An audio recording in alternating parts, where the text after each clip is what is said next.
sure I set my timer. Mm-hmm.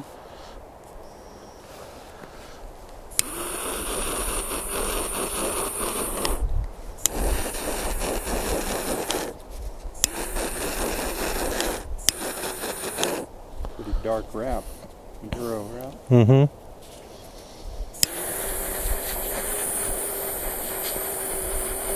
Got some flavors.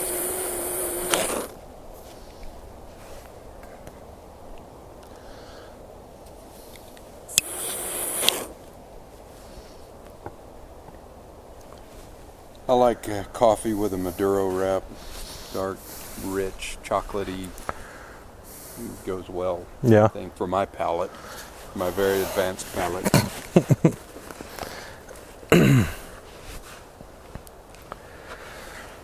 What'd they call that when you let the last little 10% go through the nasal passages? Retro hit? Retro. Draw, retro hit, retro Breath. something. Retro something, yeah. Not retrograde. Retrograde. Uh-huh.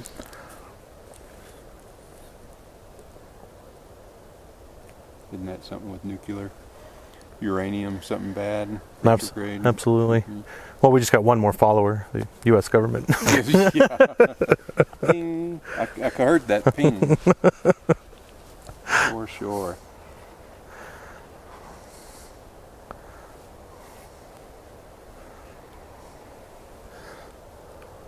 The retro whatever, that's pretty good. I like that. Got a heavier draw.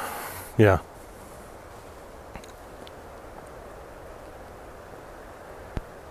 Packed a little tight. Well, at least it's not just mine. Yeah. It's a lot heavier than the last ones we've been having. Hawk is back. Yep.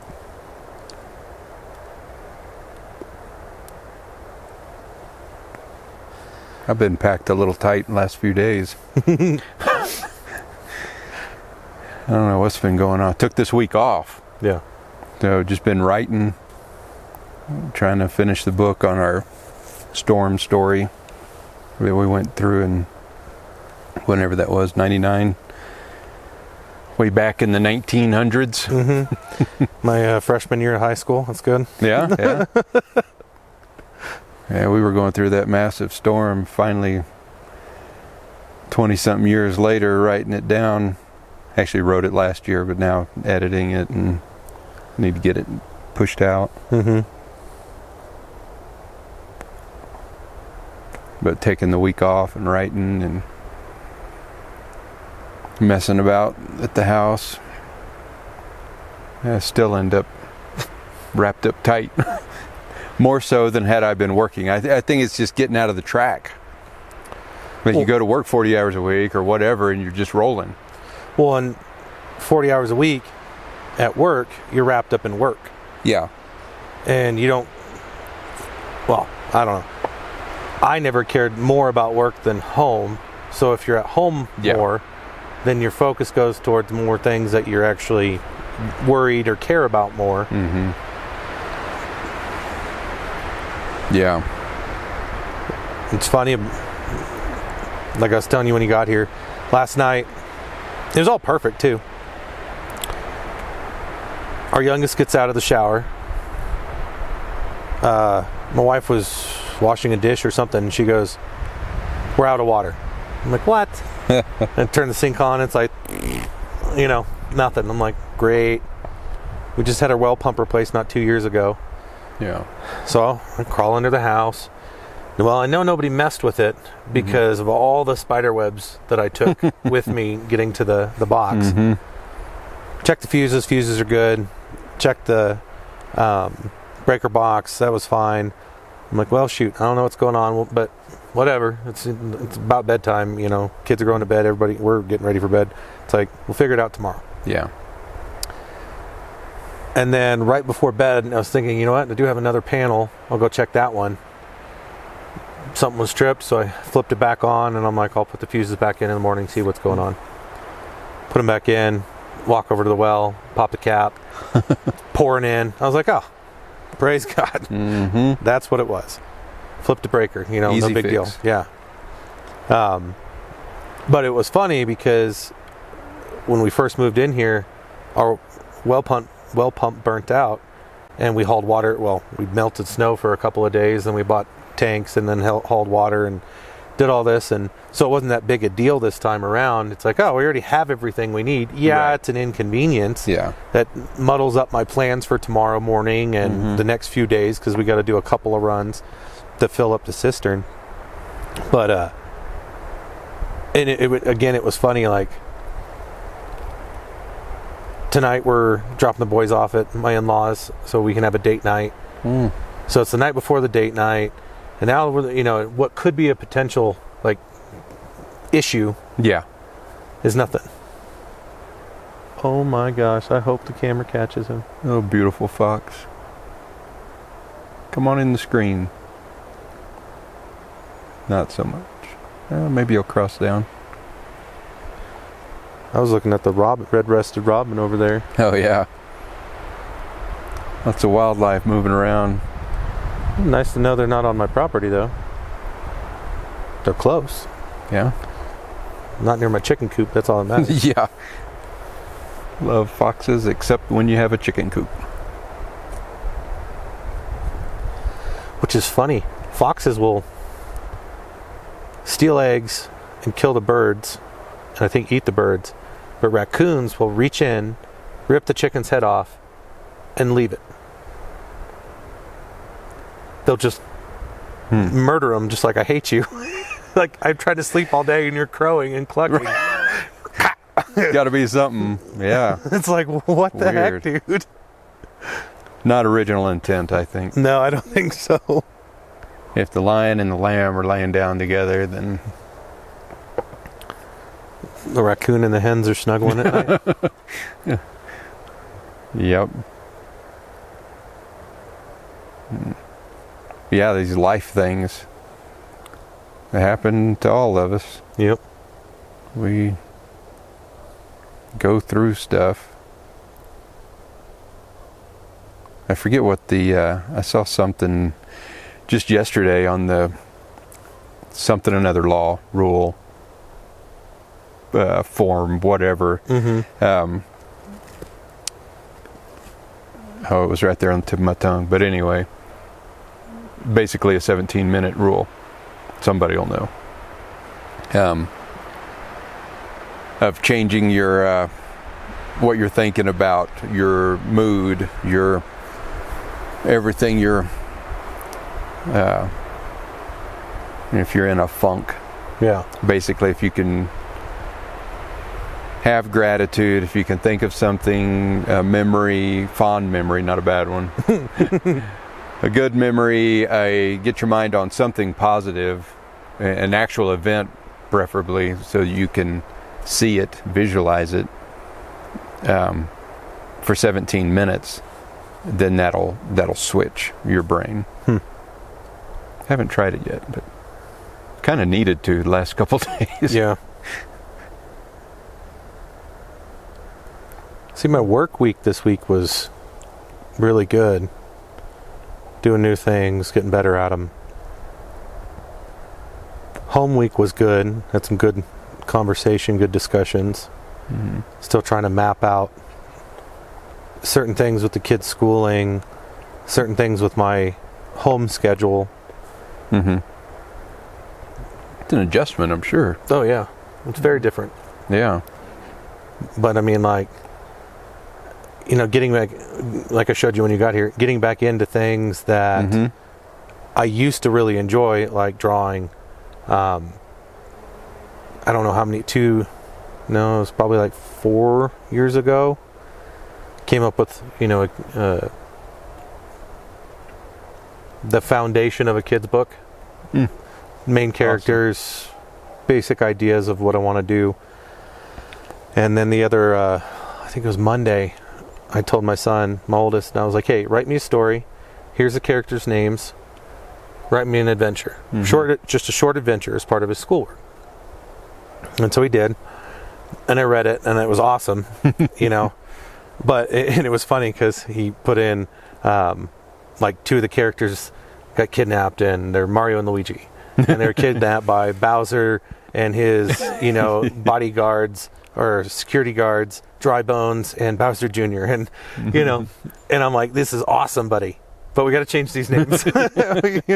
Might be copyrighted. Yeah, there's something called, and then I'm like, well, and since the main characters, our two main characters are these kind of animals, what do you want these guys, the guys that Mario and Luigi, what do you want them? So we went through that, and then I got some free programs, and I already had like a digital sketch pad. So now I'm starting to animate it, and not animate it, but what's it called when you draw it?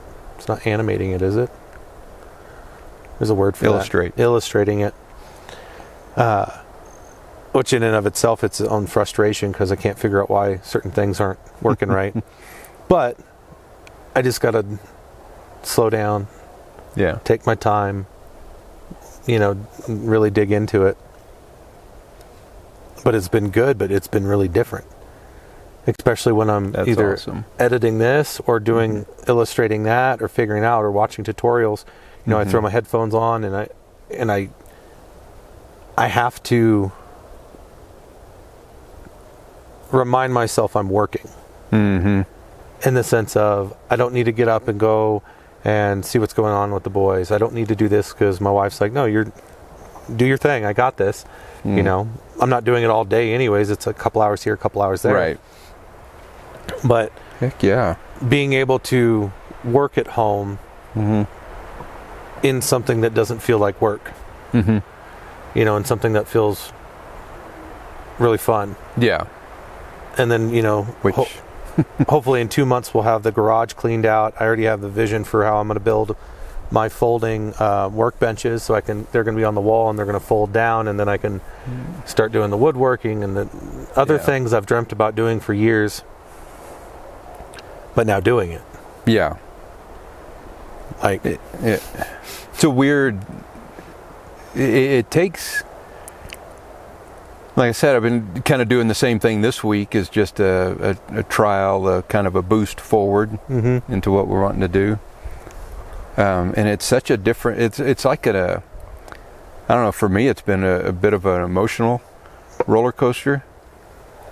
Really enjoying it, and then kind of getting a little funk or something weird. Doesn't make sense, and you're kind of having to work through those things. And like we were saying earlier, if you're just doing the same thing you've done all the time, or for a few years or whatever, you're working a job going 8 to 5 or whatever it is, you're just in that rhythm and it doesn't take any extra energy. Yeah. But doing something like this, doing something different, there's different things to work through, and it takes more energy. Yeah. Really. Even though it's good stuff, fun stuff, more in alignment with how we're built and moving into that. I don't know, I guess I thought it was going to be like freaking unicorns and rainbows or something. It's a little bit more of a struggle. I think that's why a lot of people don't do it. Yep. Because it does take energy. It's easier just to stay in the rut.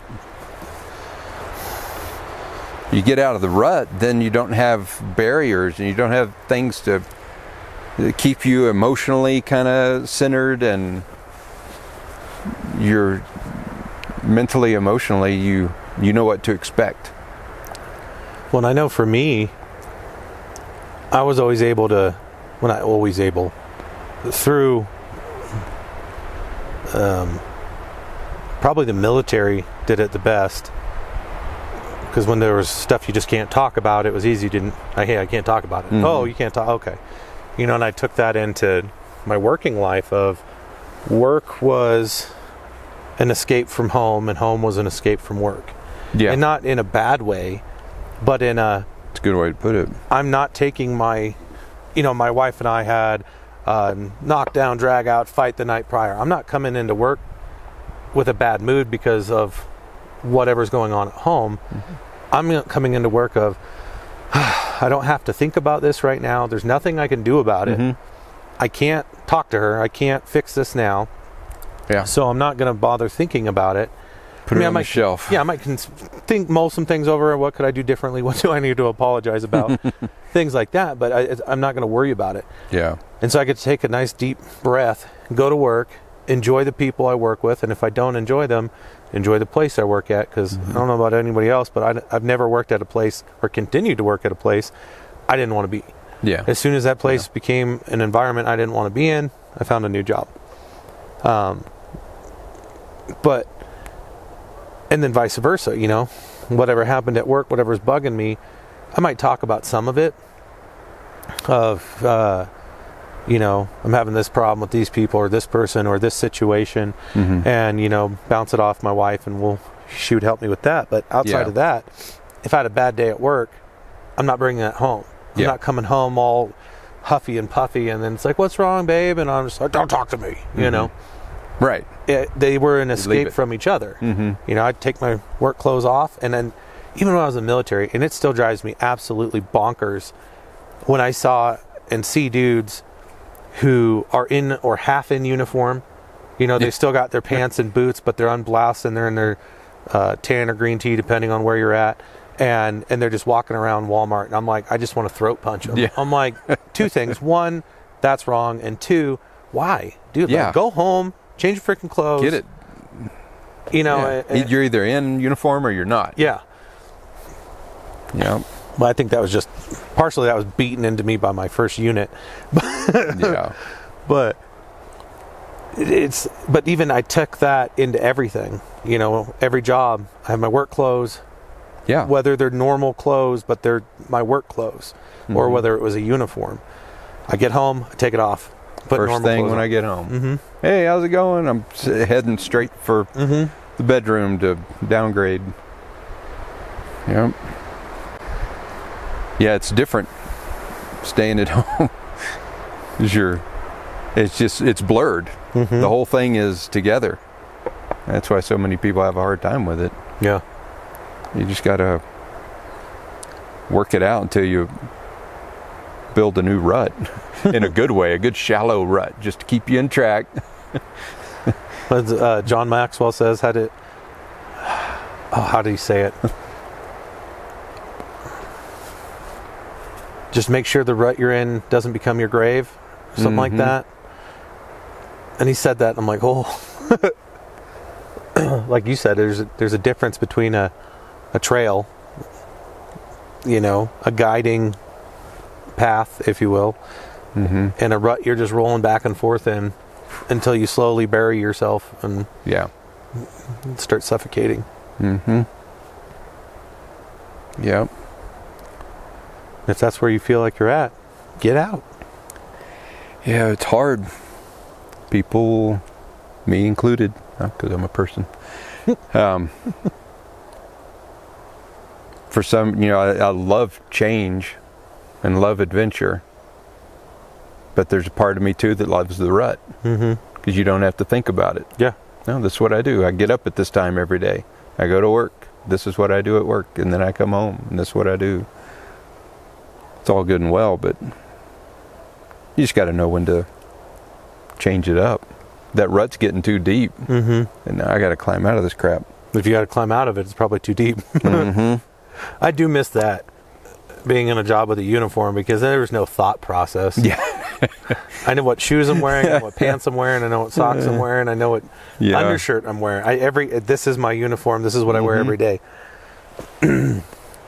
Yep. And I think I balance in between enjoying that and then doing it long enough to where I don't enjoy it again. Yeah. I was thinking about that yesterday.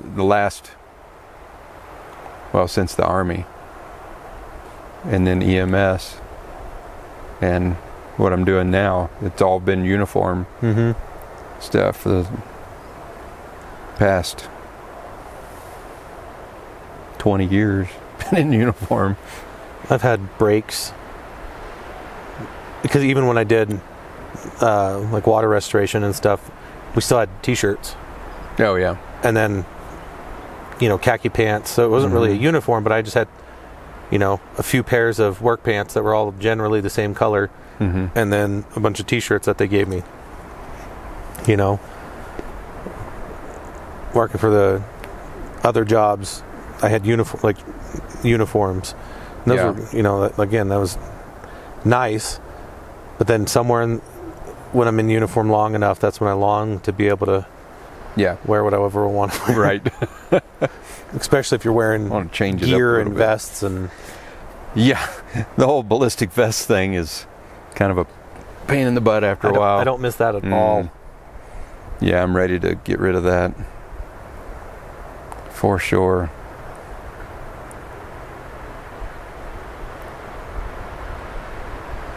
Yep. I was having to read some of my own posts earlier. Kind of pull myself up a little bit. But I go through it a little different now. Yeah. When I get in a funk. For one, I don't just try to kill it. Yeah. Go ahead and see why it's there. Or that's what I try to do now. Okay, why is this here? Yeah. Because all it is it's a warning light on the dash. Yeah. It's a dash light, and okay, why am I feeling like this? What's left undone, or what do I need to process? Or it's like, because somebody said something, and I took it personal when I didn't need to, or wasn't even directed at me, or... That happened to me last night. Yeah. I started, because at night we put the chickens away, put the goats away. Well, chickens put themselves away, but we lock them up. And I've been doing the goats. And my wife has this whole system. Feeds one... We have to have them segregated in the goat house because the brother and sister get along and they pick on the other female. And so she has a system. This is how much food she gives. This is how much food she gives the single. She does it this way. And I did it 2 nights in a row. The first night I didn't give the single female enough. Willa, I didn't give her enough feed. So she was pissed and kicking the door. And so then I adjusted that the second night. And then last night being the third night, my wife's like, well, do you want me to come out with you and, show you how much to give them? And I'm like, a flake and a half a flake. That's what you said, right? And she's like, yeah, well, I just want to make sure you give them enough. I'm like, fine, whatever. And immediately got offended. Immediately. And I have no idea why. Yeah. But I heard those, if you find yourself agreeing with yourself, it's not you moments. So what does she think you're an idiot? You can't, and my tone of voice was out of line, and probably my body language too. And I knew she noticed. So I came back and I'm like, or we went out there, we did it. I'm like, yep, that's how much I was giving them. Okay, we're good.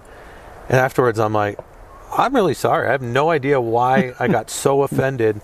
And she explained to me too, if you feed them too much, they can get sick and die and all this other different stuff. And there's a reason. There's a reason. And she was just being nice, and I was being a jerk. And I thankfully realized it, and I'm like, I'm sorry. I have no idea why that pissed me off as much as it did and why I got so offended. So thank you for showing me and confirming what we needed or how much I needed to give them and so on. But exactly what you were just saying, it wasn't her intent, and it wasn't even my intent to get offended. It just happened. But I turned around and realized it and did something about it. Yeah. Take care of it. Can't expect perfection, certainly, of anybody else, but we can't expect perfection from ourselves either. And we're always like, oh, yeah, of course, but then when I still do.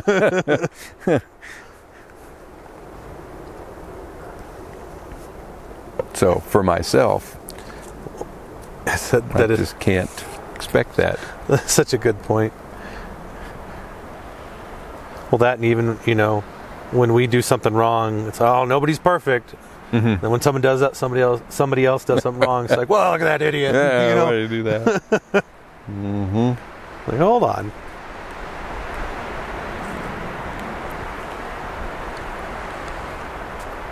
For sure. Yeah, I had a part of the frustration this week too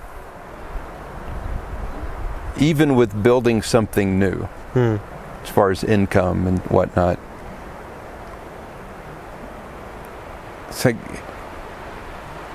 like we've talked about before for quite some time, that we are spirit.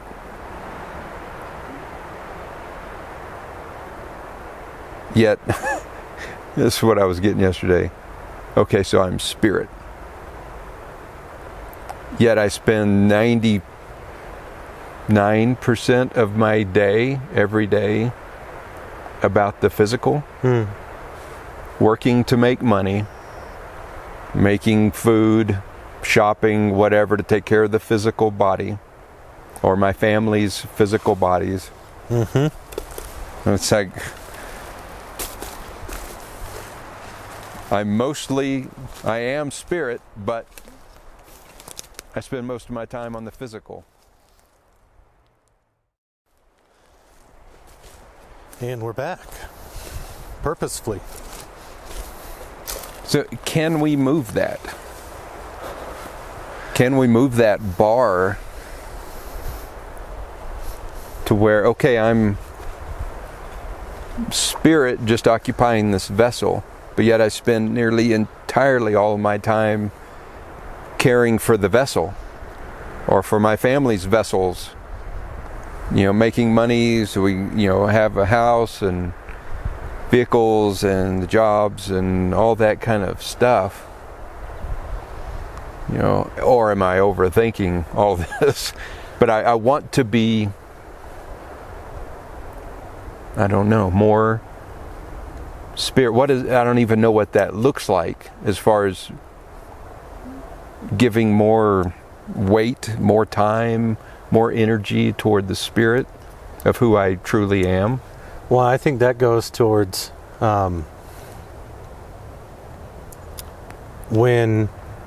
so God's given us, He's built us all, Father's built us all in a certain way, given us all different talents. And I think that when we identify and begin to operate within our talents, that's pouring more into who you are. That was just coming to me a little bit ago, in little different words. Exactly right, though. And as you were saying that was what was coming to me, because now me moving back into things that I used to be passionate about that are along my lines of talent, which, creating things, whether it be artistically on paper or digital or woodworking or whatever, getting back to the things that I was passionate about is tapping in to who I am, what I was built for. Alignment is living more true to who we are. It's a duh moment, but it is living more of a spiritual life. But that's also, I've seen a couple of your posts, and and we've definitely talked about this. But when everybody's like, Christian, follower of Christ, be more like Christ. What would Jesus do? Are not bad or wrong, but we're focusing on the person and the individual instead of his actual actions, which was spending time with the Father, listening to the Father, doing what the Father told him to say and do. But that was his walk. Right. That's not my walk. So if I'm going to align myself with the Father and listen to him and do what he tells me to do and say what he has for me to say, that doesn't necessarily mean, actually it probably really very definitely doesn't mean that I'm going to be a preacher, of a church, or a pastor, or the traditional missionary. Right. It means that I'm going to do a podcast and we're going to talk these things out and maybe write kids' books and maybe other books, because I got to kick this idea, or I had a great idea for a book series. But and then woodworking and craft, like not crafting in the tradition or in the currently accepted term. I don't plan on getting in the wives crafting club, but building things. Yeah. And I think that that's where I'm supposed to be going. Mm-hmm. And I was talking with my wife, and because at some point we were planning on me going back to working 5 days a week. And I'm like, I don't want to go back to working 5 days a week. You're ruined now. Yeah, because now I have this vision of what my other 4 days are, which is part of this editing, but now illustrating and woodworking, which is all going to be avenues for the father to bring income. That I'm way more interested in, even though I love the job I'm doing and what I'm doing, because I'm learning new stuff and I'm learning new trades and it's really fun. I just don't. It's like, well, yeah, I guess I could do that 5 days a week, but I don't want to now. Right. Because now I have so much time with my kids, my wife. Yeah. And then especially because now the other things that I'm planning on doing brings them in to where we're all doing that together. Mm-hmm. Yeah, exactly. We're all going to be doing projects together. Yep. And making a family business of it. Yeah. And it's like, I think I'm broken in a good way. Yep. Yeah, you're talking about that, and I'm sitting here scheming right now. Okay, how could I do this like next week? I don't want no friggin'. How many days of leave do you have?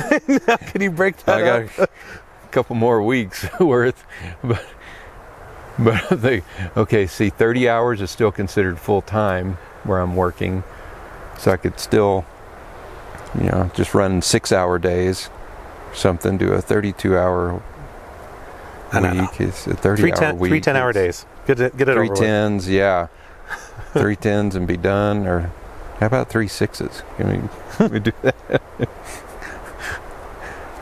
Oh, I was doing so good. Yeah, you done asked yourself. Mine was just about. It's like, no, I'll go ahead and do it. Not just ash myself with the wind into myself. Doesn't taste as bad as I thought it would have. Yeah. Yeah.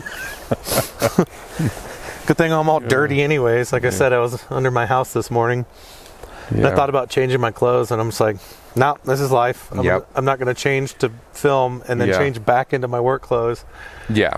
I was working on a couple of the cars last night and this morning, so I still got stuff on me. The way it is. At least we got some warmth now. That's nice. Oh, dude, I had almost every window in my house open last night. Mm-hmm. Yep. It was 70 degrees in my house. I was in shorts and a t-shirt and just dying. Mm-hmm. And not 2 days ago, what was it?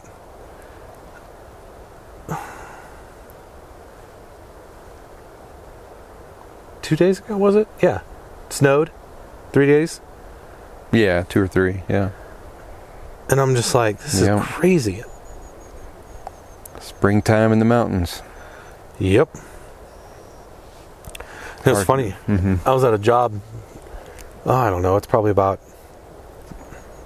as the crow flies, 6 miles from my house. But I was there, it snowed. I probably got 4 to 6 inches at the job site. I get here, and of course nothing stuck on the roads, but like on the grass and everything. I get here, and it's like, it was raining. Look, what the heck? And like, that cloud just certainly didn't hit my house at all. Mm-hmm. Yep.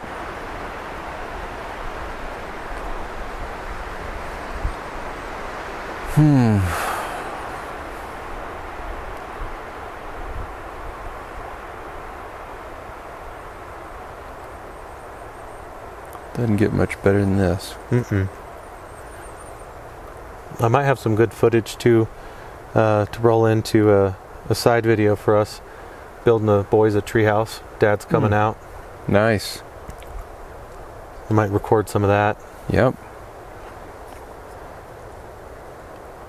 At least get some good photos in for my dad and father-in-law.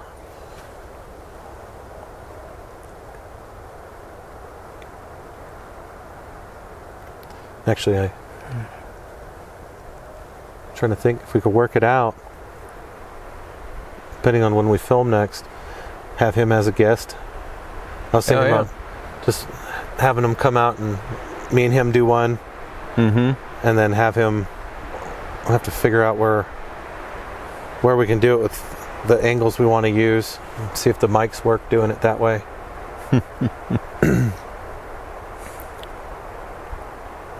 But I want to talk to him about, his journey, his path.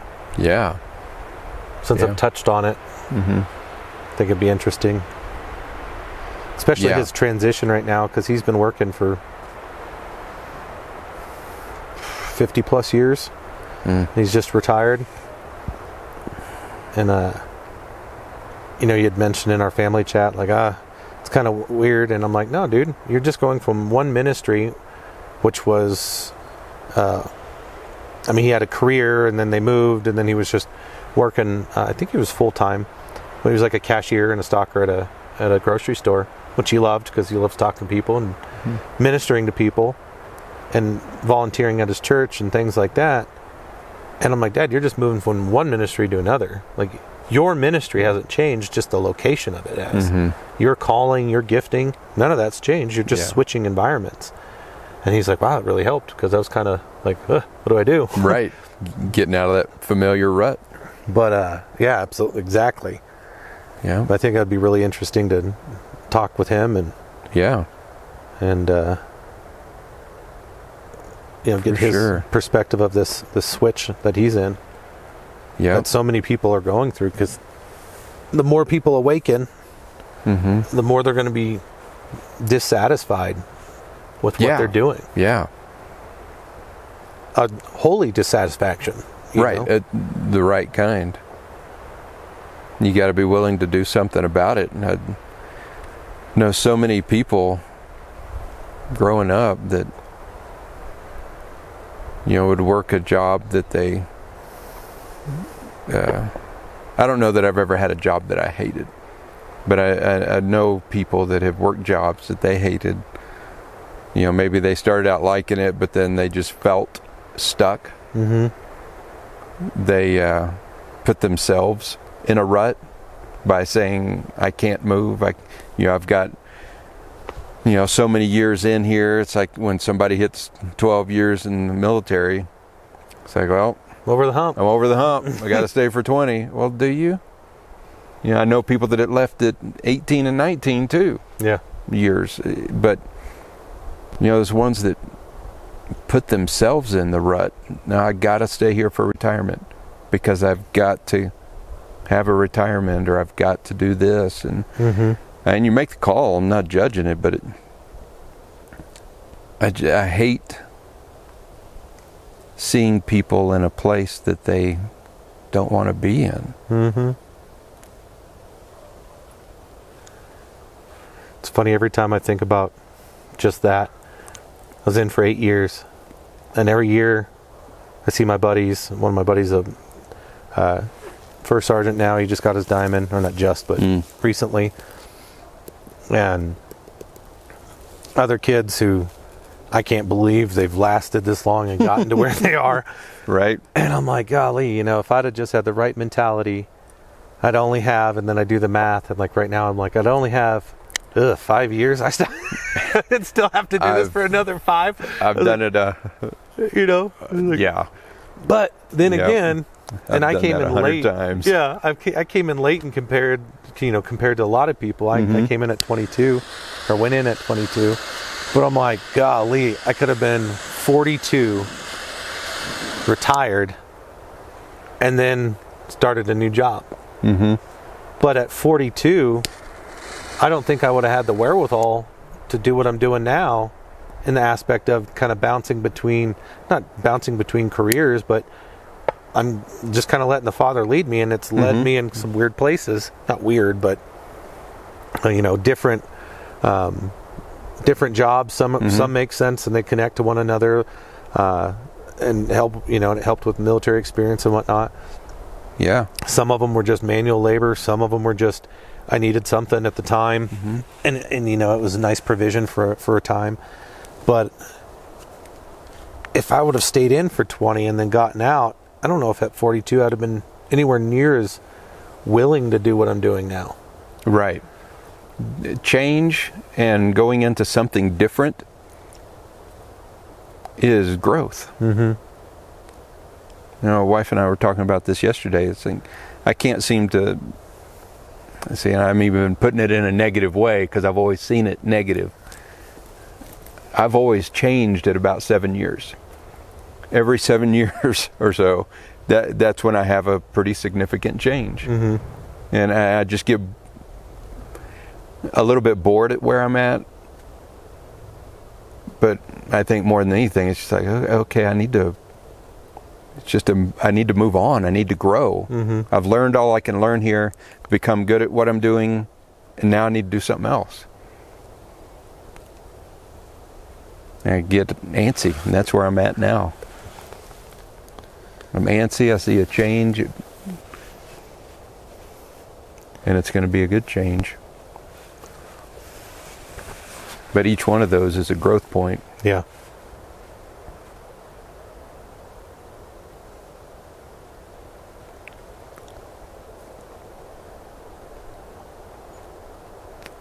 Yeah, if all you do is build, if you love building widgets, cool. But if you don't like building widgets, get out and do something else.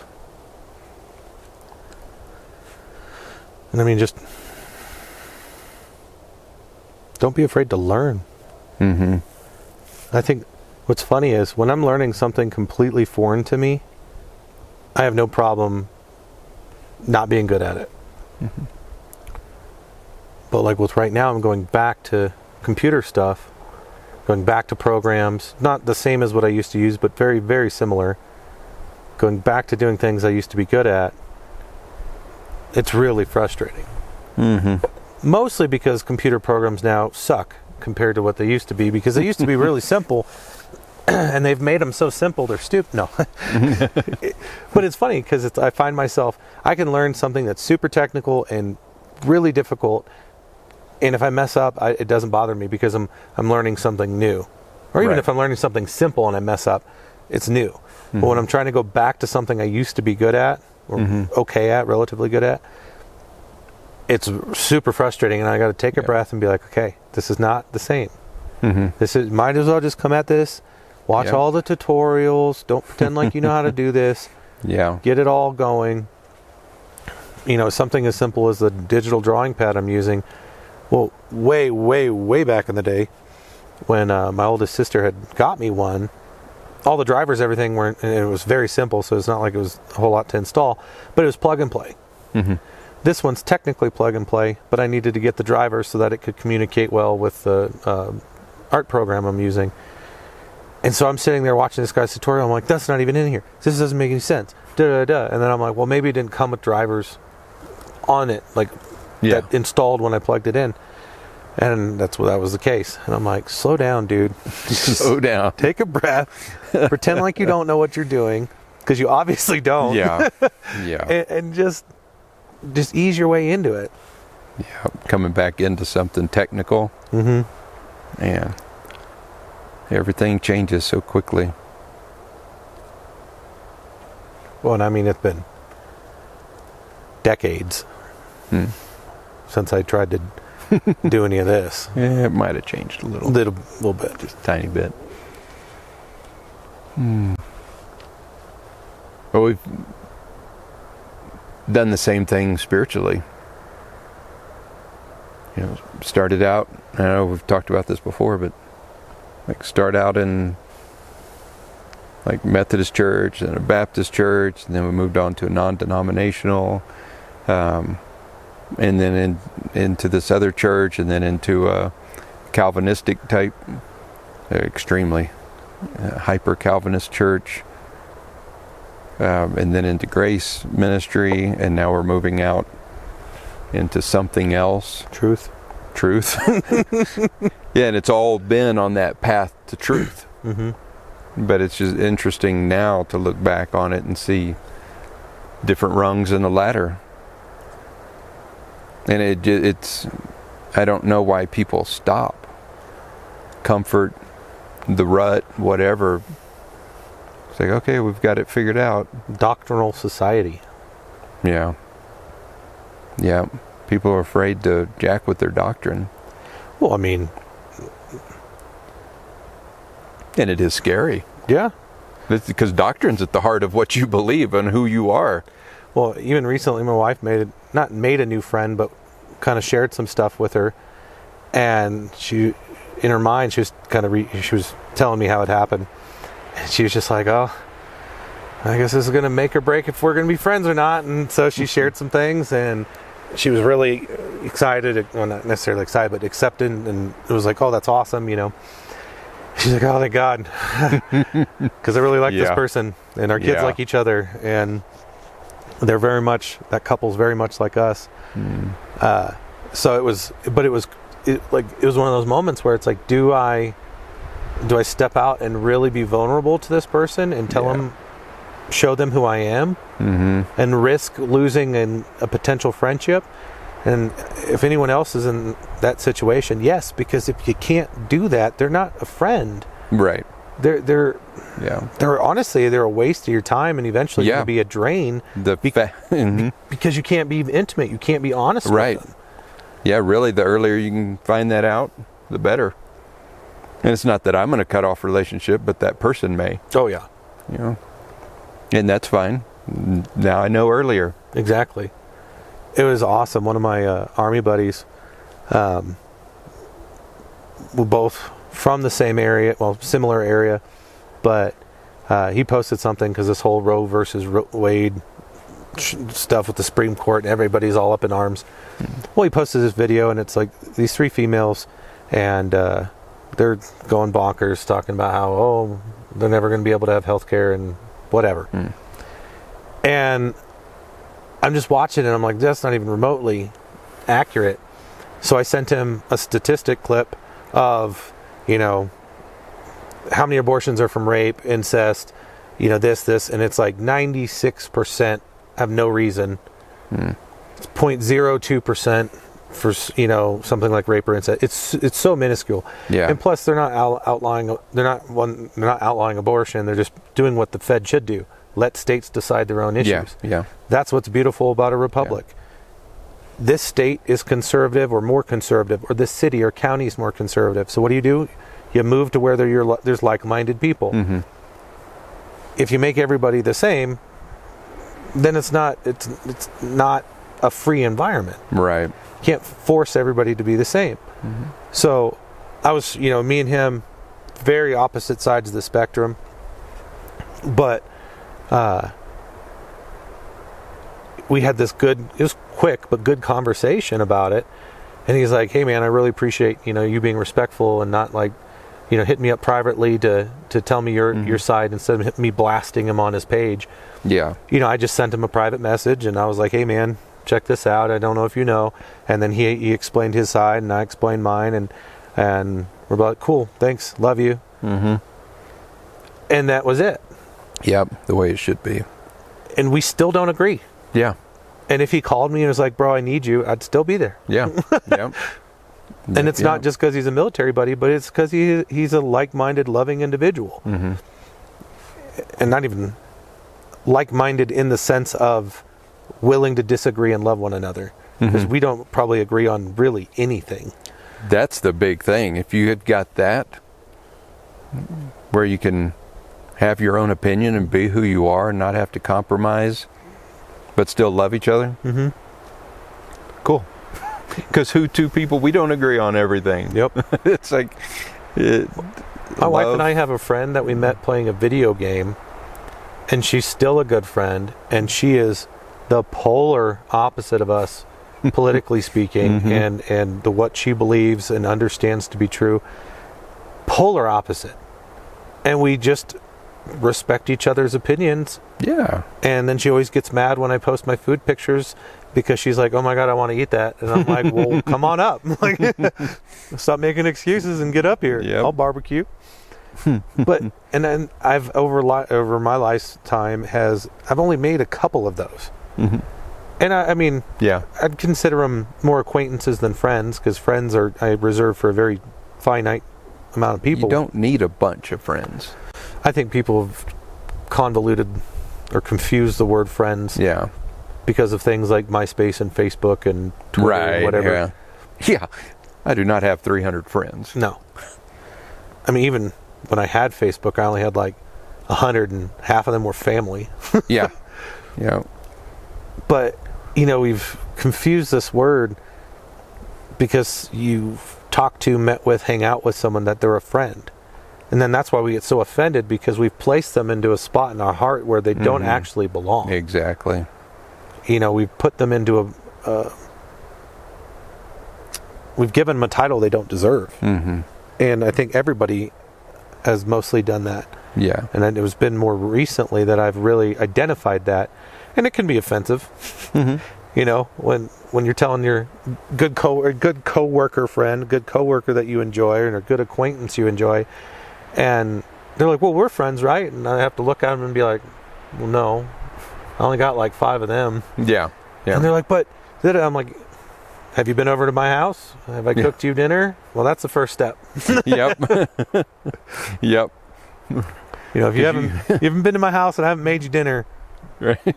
Probably not on my short list. Now, that doesn't mean I don't love you and I don't want to Sure. I don't want to seek possibly a friendship. It just means that we're not there. Yeah. And that's okay. Yep. And friends, I think a lot of times anyway, are for a time. Mm-hmm. We're running in the same circles for a few years.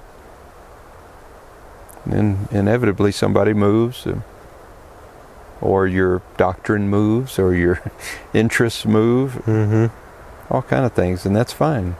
It's good to unfriend people and move on. I mean, I have one friend from my childhood. Mm-hmm. Not that I didn't stay in contact with more, but I have one that's still a friend. And I'm talking, he lives a couple states away, and I could call him and be like, bro, I need help burying a body. And he'd jump in his car and get out here. Like, for real. Yeah. And we talk once every couple of months, maybe. And that's like a, hey, yo, what's up? How's it going? How's work? Cool. Or more realistically, I'm like, hey, bro, I'm thinking about buying a computer for editing. This is what I'm looking at. Do you think those specs are good? And then he's like, yeah. And then we don't talk for like 6 weeks, Yeah. And that's okay. Yeah. I mean, I don't even talk to my family. I mean, aside from the family chat, but like phone conversations. Yeah. And everybody's different. But for me, it's like the longer I can go without talking to somebody and then pick right up where we left off, the more intimate I know our relationship is. Right. Because they're not getting offended that I'm not meeting some invisible needs I don't know about. Yeah. Yeah, for one, I'm endeavoring to not have any needs that a person fills. Not even my wife. Yeah. There are wants, but if I've got the fullness of the Godhead in me, I really don't have any needs. One, you don't have any needs that someone else can fulfill, for sure. Yeah. Yeah, it's a work in progress, but it's an awesome feeling to be fully contented and at peace, and not be looking for within, and not be looking for somebody else to fill any kind of need.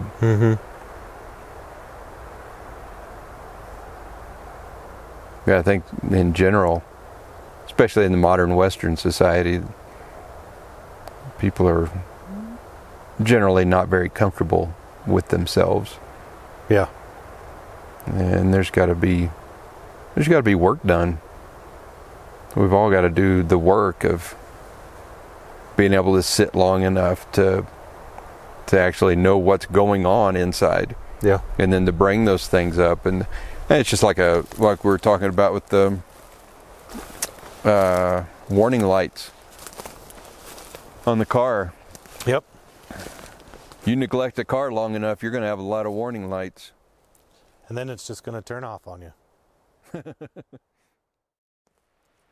And we're back. Yeah, have a warning light on your dash, like we were talking about, it's okay. Why is this here? What's going on with? Why am I so upset about this thing that shouldn't upset me? Why am I upset when I've got a week off and I'm at home, chilling and doing what I want to do, and really examining that? But yeah, you neglect that long enough, and you got 10 warning lights. It's going to take a little while. And I just got a car not a year ago that had been neglected a bit. And say, okay, I got to take one thing at a time, process through it, deal with each issue individually. Try not to get frustrated too often, but get those things dealt with. You neglect the internal long enough, take your time. Deal with them as they pop up. Well, and I don't think in most of our society we've ever been taught to actually take a breath and examine where something's coming from. We've been taught to control ourselves. That's it. Yeah. We haven't been taught to examine where the issue's coming from. We've been taught to see the symptoms and to treat the symptoms. Our whole pharmaceutical, everything is literally based on treating symptoms. It's all symptom based.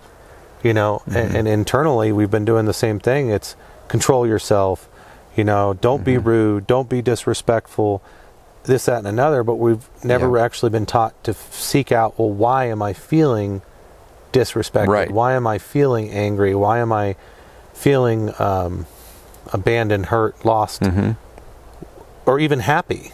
Yeah. Why am I feeling that?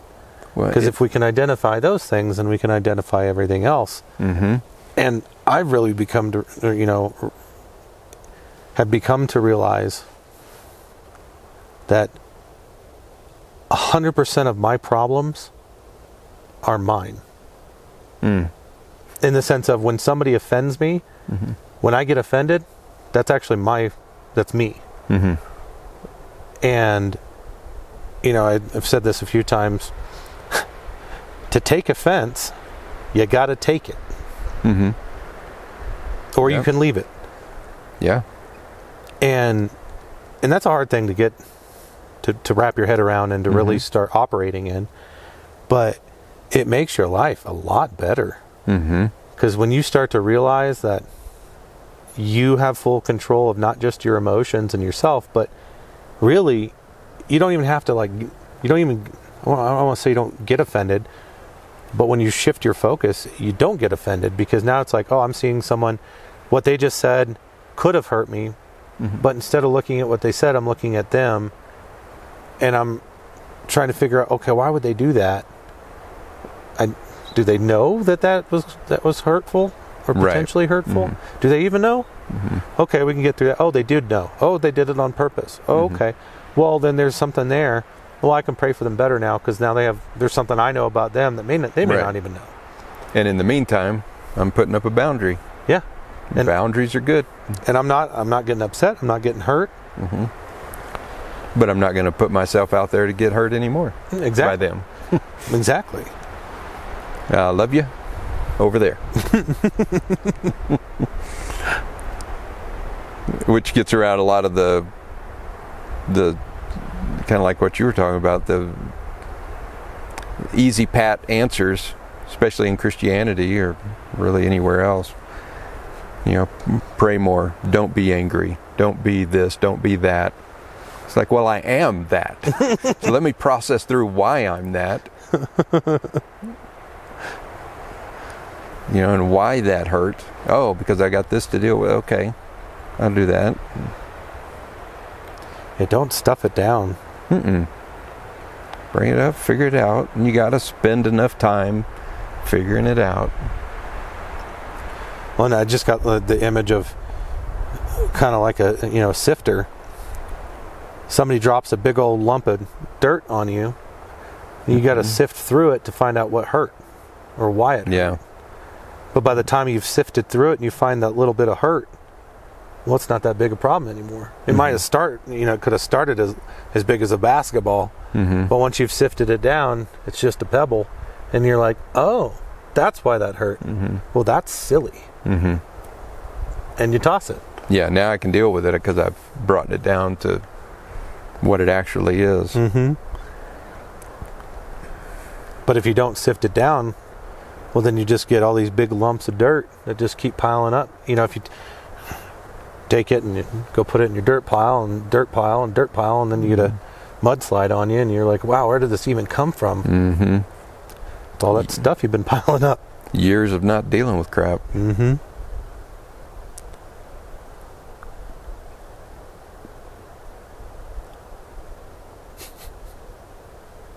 You end up like the first Jurassic Park. That is one big pile of... Yeah. No doubt.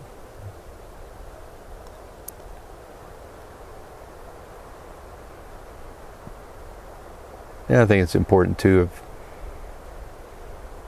I don't know. Letting things be as they are. It's, I guess, kind of my theme lately. And not fighting everything. I mean, in the Tao, it would be that concept of Wu Wei, of letting things be as they are. And like, at this point in my life, if I'm needing to separate more to deal with things, then let that be, and not fighting it as in, well, no, I need to be out more, I need to be with people more. And no, go with what's going on internal. Whatever you're needing to do, be fine with doing that. And all these restrictions, oh no, we need to, expectations, I guess, we need to be this, we need to be that, I need to be more social. Well, why the hell do I need to be more social? Yep. If right now I'm dealing with doctrinal things internally that I need to sift through, I need more time by myself. And next year, I may be a social butterfly. Yeah. Kind of doubt it, but but I may be, because that may be what I need then. Well, and again, I mean, it all goes back to making, not finding, not hoping for, but making the time to spend with the Father, hearing Him, letting Him pour into us so that we have something to pour into somebody else. Yeah. Yep. I think a lot of people burn out because they think that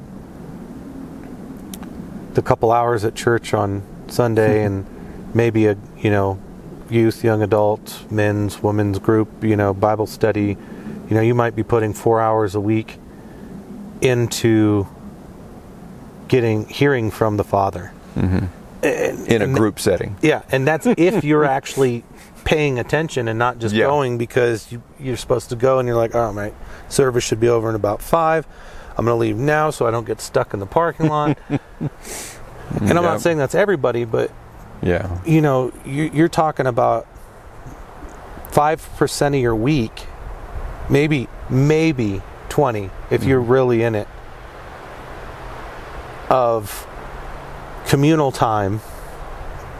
And again, and I love listening to teachings, but when you're listening to a teaching, you might be getting some revelation, but you're not actually talking to Dad.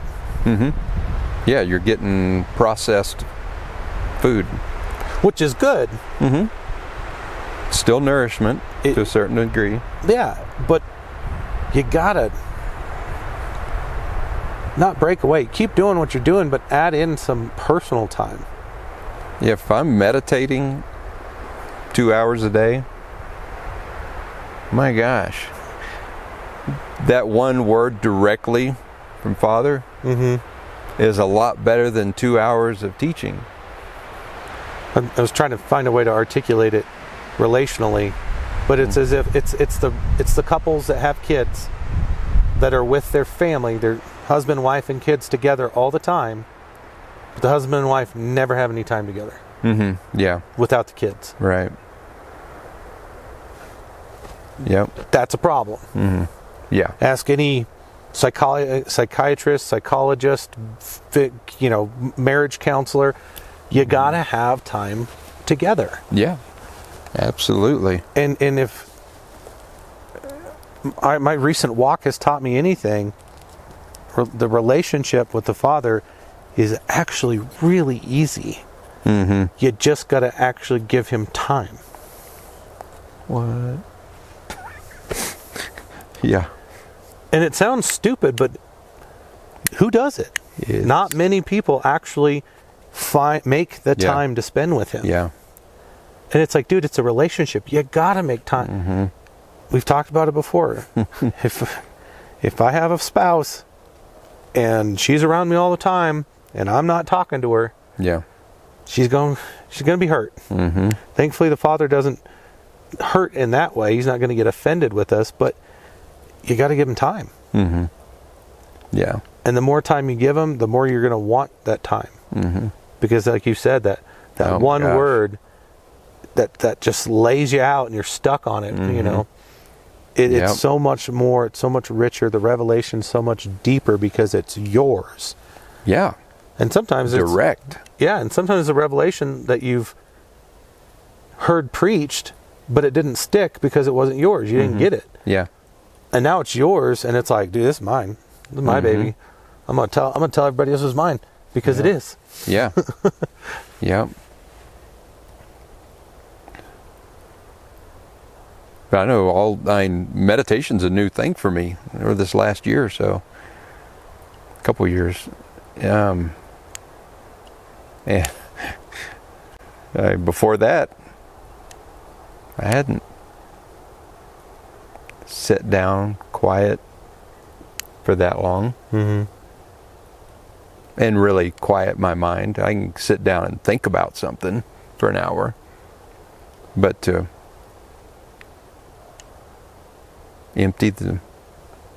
clear the table. Yeah. Say, what do you want to talk about today? And sit there and listen. And I know I've mentioned it before, but it takes me 25, 30 minutes to even get my mind quiet enough to where everything just, because I start and it just, it starts slowing down a little bit, slowing down. I like the analogy of like fly fishing with your thoughts. It's like, oh, got a thought. Reel it in. That's a beautiful thought. Or that's an ugly thought. Small one, big one, whatever.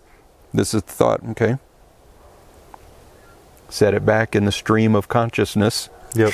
And let that thought go. Catch another thought. Let it go. Then after about 30 minutes, okay, quiet enough now where I can hear.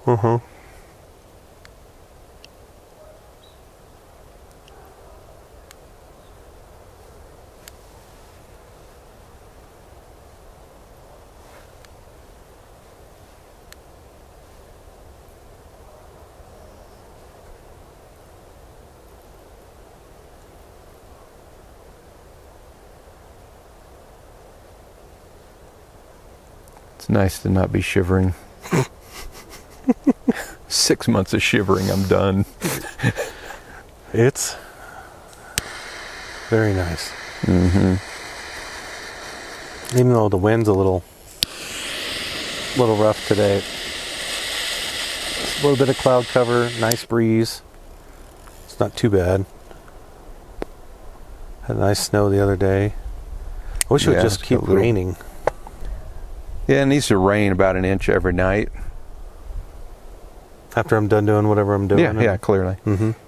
About time I go to bed, or right about time I'm going to bed, so I can crack the windows, hear it rain. Perfect. Wake up in the morning like this. Grab some coffee and a cigar and go to the porch.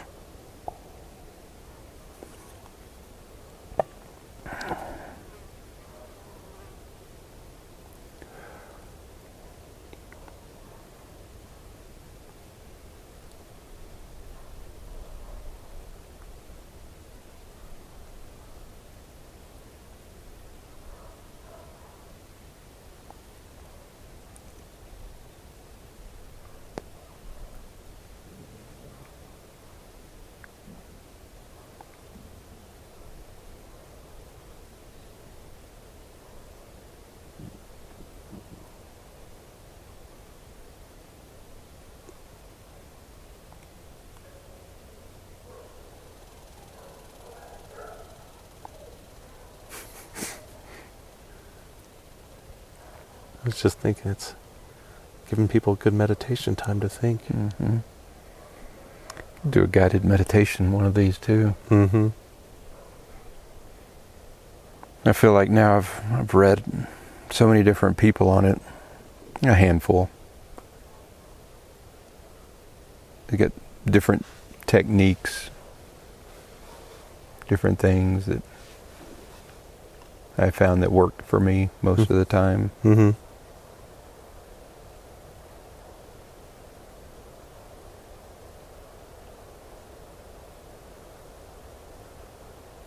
And then sometimes I do guided ones, but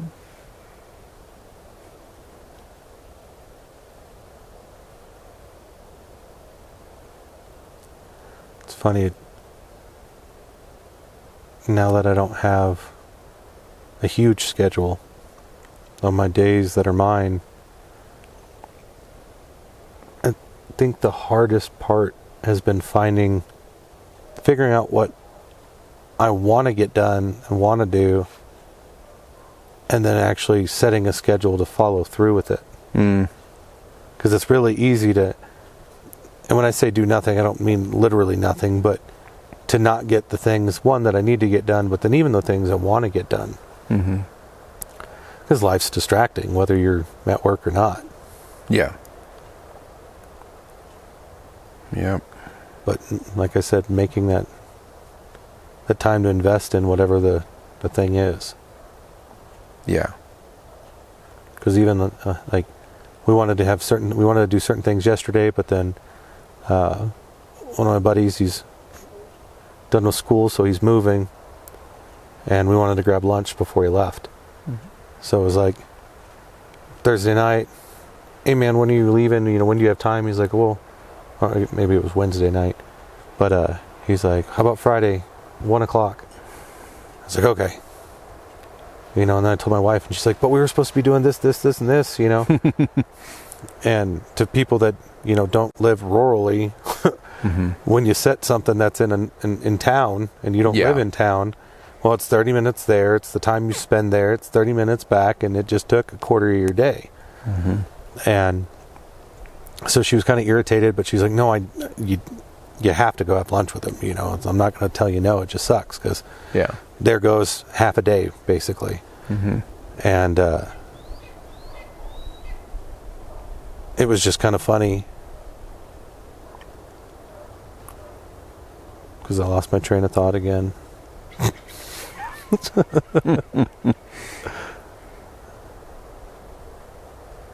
But yeah, setting the schedules, making the time. Yeah. And then things change and having to adjust, I think has been the hardest part of having so much free time, mm-hmm. is making sure that I don't just leave it that way. Yeah. Making sure that I actually am investing that time appropriately and properly into the things that I say are important to me. Right. It's so hard to get constructs out of your mind. It's a whole different kind of rut. The construct of, even if I'm at home doing, working on something, well, it needs to be 8 hours, or I feel like I'm just wasting time or whatever. What if, had this thought the other day of, as far as like purpose, calling, things mm-hmm. like that, you're good. But what if life is just to be enjoyed? It's wild. I mean, like in a perfect garden setting where all the animals are super sweet and cuddly, mm-hmm. and you just have your spouse and you guys just to walk around naked and hang out. I mean, it kind of sounds like original intent to me. Seriously, the cultural mindsets are the hardest ones to recognize. Mm-hmm. It's like, okay, wait a minute, this might not be God's purpose to work 40 hours a week. Man, I keep bringing that up. Tell me what you're passionate about right now. it may not be his thing that we've, in this modern Western culture, that we have this purpose and the calling and the thing that we're slamming, even if you're in alignment with what you're wanting to do, who you are, creatively, like we were talking about at the beginning. Even in that, we can make it all right, this is what I'm doing, and whether it's 40 hours or not or whatever, but it's got these goals and purpose, calling, and all this, which are all okay. But what if life's not about your calling? What if it's about enjoying life? If it's just about enjoying life, okay, now what am I thinking? Yeah. Talk about jumping out of the rut. I just jump out and head perpendicular to the rut as fast as possible. But that sounds like original intent to me. Take things easy. So even there, I'm trying to justify it. Not that I'm saying sit on the couch all day. Not that I've got to have all these qualifiers. Yep. No, screw all the qualifiers. What if we're just supposed to enjoy life? Walk with the Father and enjoy life. And you'll find, for me anyways, I found when I start to get restless, like the first couple of weeks when I wasn't working, I would get restless because I wasn't doing anything. I was legit just, I was doing stuff around the house that needed to get done here and there, but I wasn't really doing anything. But now with those 4 days a week, I'm finding my passions again, and I'm doing stuff, and no, it's not making me money yet, but it's getting me back to where I want to, where I think I want to be, or it's getting me to where I want to be, and I'm enjoying it. But if you asked anybody in the Western thought, well, I'm just sitting around doing nothing. I'm just scribbling around on my computer. Right. I'm just doing a podcast. I'm just doing hobby stuff. Yeah. But in my mind, I'm like, I'm investing my time into some things that I know this is where I'm supposed to be. I know this is where I'm supposed to be headed. And yeah, I'm not doing it all right yet because I'm still working, what I consider working. But I'm moving into something that is going to be my work. Thank you. But that's actually just going to be my passion, and I'm really going to enjoy it. Yeah. And now I'm falling, not just my passion, I'm falling into my purpose. I'm not falling into it. It makes it sound like I'm doing it on accident. I am purposefully walking into my purpose. Yeah. Yeah. And yeah, it's a cautious thing for me right now, but I'm actually finally moving in that direction. And I think the things that got me here, I was moving in the direction because I was following the Father's lead on it. I just didn't see this. I didn't see him bring me back into this because I'm like the last person who wants to sit in front of a camera and talk. We've talked about this. Like, I want to do cooking videos, but it's like mine's going to be the one where there's like some soft music and no talking. Yeah. A little Amazon kitchen kind of. Yeah, exactly. But I would just encourage everyone out there is listen to the Father and let him guide you into your purpose if you don't know what it is. And if you have an idea of what it is, start easing yourself into actually making your purpose your life, not your hobby. That is a great thing, easing into it. You don't have to rush anything. You don't have to prove anything. Just ease into it. Take a step. What can you do this week that's a 5% move? What's a 10% move? Of walking more into that. Yep. Wanting to pick up guitar again and do those. Some musical stuff. This week I've played a couple times for 20 minutes. It's a 5% move, 10% move. I stole my son's harmonica and I've been playing that here and there. Come on, feeling the blues. I didn't even know he had it. We were cleaning his room. Like, come on, take this. Mm-hmm. Well, I think that's bringing us into an end. Another great episode in time. Yeah, not a lot of deep spiritual insights, but a purpose, calling, deal with your crap. A whole lot of life. That is life. That's what seeking truth is all about. Just wading through it. Yeah. Sometimes you're swimming. Sometimes you're walking on water. Sometimes you're like, why are all these warning lights on my dash? What the hell's going on?